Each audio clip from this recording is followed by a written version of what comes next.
Hi there, this is Crec's View, bringing you entertainment in the comfort of your home. Here's the summary of a comic movie titled Matilda. Matilda is the story of a young genius born to the Wormwood family. The movie starts with the birth of Matilda in the hospital. From the moment the child is born, it becomes obvious that she is an unwelcome addition to the Wormwoods.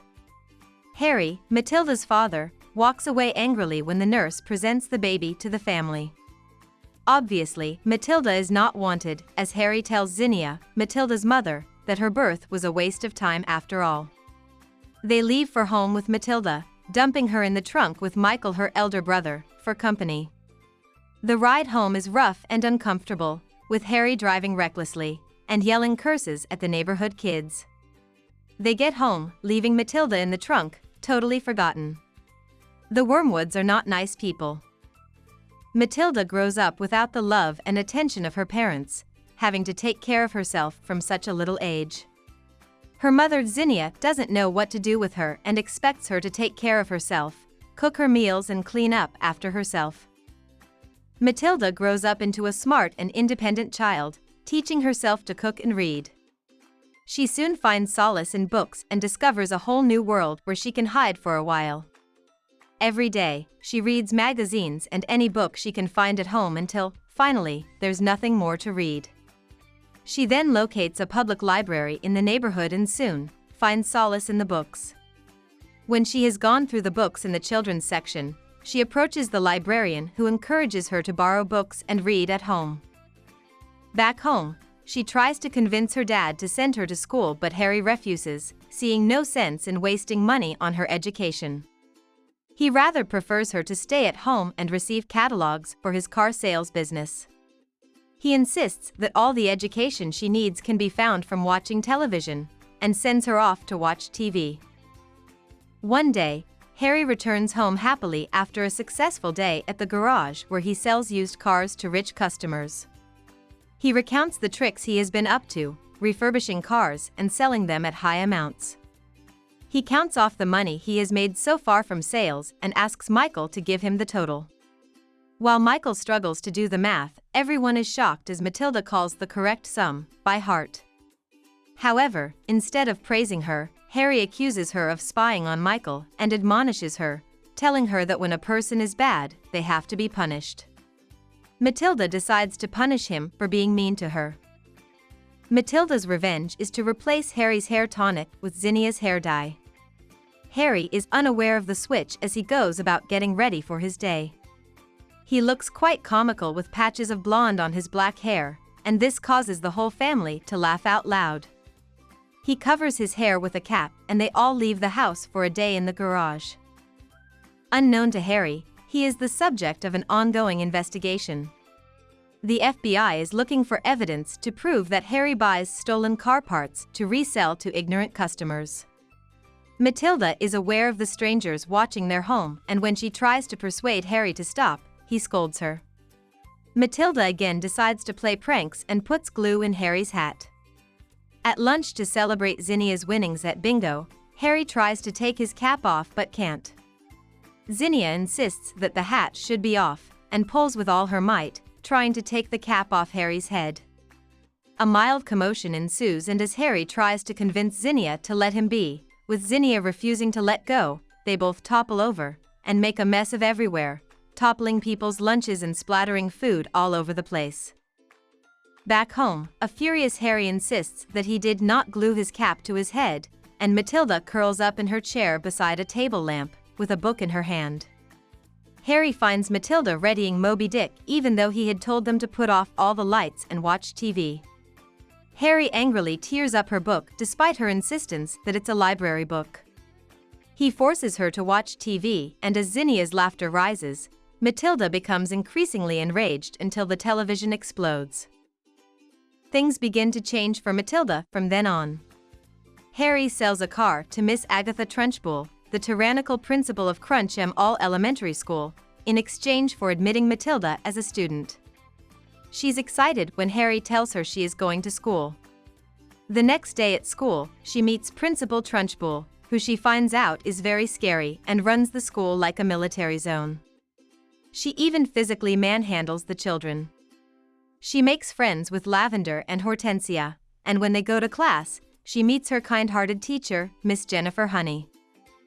During class, Miss Honey notices the ease with which Matilda solves large math problems and requests that Matilda be moved to a higher class, but Miss Trunchbull refuses and misunderstands it to mean that Matilda is stubborn and unruly in class. She tells Miss Honey to handle her or she'll put her in the lockhold, a scary cupboard that is filled with nails. Afterward, Miss Honey visits the Wormwoods at home and tries to convince them to send Matilda to a higher class, but Zinnia explains that a woman needs beauty, not brains. Frustrated, Miss Honey goes away. The next day, at school, Miss Trunchbull has the whole school watch her force pupil Bruce Bogtrotter to eat an entire enormous chocolate cake. Matilda leads the students in cheering Bruce to success, and Miss Trunchbull gives them all 5 hours of detention. She gets home late and gets in trouble with her dad. She tells him about the police watching their house, but he refuses to listen to her. While at school, Miss Trunchbull is having a bad car day and decides to punish Matilda because her father made her buy a faulty car. She throws Matilda in the chokey as punishment, and when Miss Honey finds out, she rescues Matilda. Back at Matilda's class, Lavender puts a frog in Miss Trunchbull's water jug and the whole class can't help laughing when she drinks from the glass, unaware of the frog. When she discovers the frog, she, of course, accuses Matilda of being the culprit and wouldn't listen as Matilda tries to convince her that she is innocent. In anger, Matilda kinetically tips the glass over, splashing the newt onto Miss Trunchbull, who tries to beat it off, to the amusement of the whole class. When she scampers away, Matilda tells Miss Honey that she made the glass tip over, but when she tries to prove it, she can't. Miss Honey thinks she's just having a guilt trip and tries to assure her that nothing is wrong with her. After school, Miss Honey invites Matilda to tea and reveals her secret backstory. Her mother died when she was 2 and her father Magnus invited his wife's stepsister, Miss Trunchbull, to live with them and look after her, but Miss Trunchbull abused her. Magnus died, apparently by suicide, when Miss Honey was 5 and left everything to Miss Trunchbull, who Miss Honey suspects killed him. Matilda and Miss Honey sneak into Miss Trunchbull's house to attempt to retrieve some of Miss Honey's belongings, including a doll that her mother gave her. They narrowly escape when Miss Trunchbull unexpectedly returns due to the faulty car dying on her way to the gym. At home, Matilda practices her telekinetic powers and learns to control them. She thwarts the FBI agents after they break into the garage to buy Harry time to come to his senses. She returns to Miss Trunchbull's house to retrieve Miss Honey's doll and attempts to scare Miss Trunchbull out, nearly succeeding. However, Miss Trunchbull becomes aware of Matilda's presence upon finding her hair ribbon. The next day, Matilda reveals her powers to Miss Honey, but Miss Trunchbull visits the class to make Matilda confess. Matilda uses her telekinetic power to write a message on the blackboard, posing as the vengeful ghost of Magnus accusing Miss Trunchbull of murdering him. Miss Trunchbull attacks the students in a rage, but Matilda protects them and they force Miss Trunchbull out of the school, who retreats in her car and disappears from their lives forever.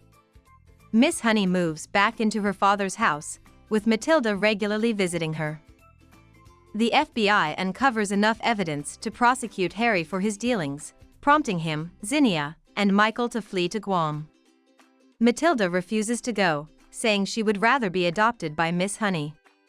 After brief reservations about giving up their only daughter, her parents sign the adoption papers, and Matilda and Miss Honey finally get the family they have always wanted.